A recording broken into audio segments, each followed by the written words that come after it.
Do you ever feel like you're just stumbling around in the dark, like you're stuck in this heavy, suffocating place, and you don't know how to find your way out? So many of us walk around feeling this deep sense of powerlessness, like we're just getting tossed around by whatever life throws our way. But what if I told you that the very things that make you feel weak, those dark, difficult moments, those can actually become the source of your greatest strength? That's what we're going to talk about today. We'll talk about overcoming self-doubt, about learning to trust yourself again, and about finding the courage to show up in the world even when it's terrifying.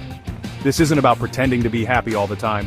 This is about radical acceptance, about embracing all of who we are, the light and the dark, and learning to turn our struggles into a source of profound strength and resilience. We live in a culture that's constantly telling us to buck up, to get over it, to just slap on a smile and pretend everything's okay.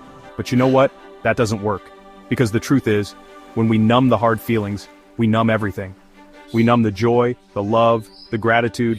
We become these walking shells of ourselves, afraid to really feel anything because, God forbid, we might actually feel pain. It's terrifying to let ourselves really feel our emotions, especially the painful ones. It can feel like we're going to drown in sadness, get swallowed whole by grief. But here's the thing. We can't selectively numb our emotions. We can't just choose to numb the pain and leave the good stuff untouched. So, what I want to offer you is this. Give yourself permission to feel it all. Let yourself grieve. Let yourself rage. Let yourself fall apart. Because here's the secret that no one tells you. On the other side of that breakdown, on the other side of that raw, messy vulnerability, that's where the good stuff is. That's where you find your strength. I know it might seem impossible right now, but one of the most powerful things you can do is to search for meaning in your pain. Now, I'm not saying this is easy, and I'm certainly not saying it happens overnight. This is a process, a journey of healing and self-discovery.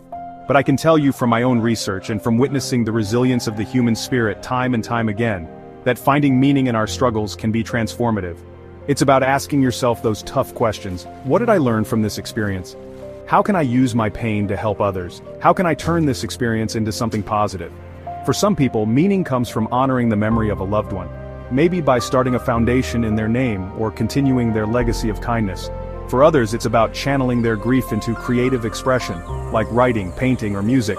And for some, it's about using their experience to connect with and support others who are going through something similar. The important thing is that you allow yourself to explore, to be curious, and to be open to the possibility that even in the darkest of times, there can be light. Because the truth is, our struggles, they have a way of revealing our deepest values, our deepest passions.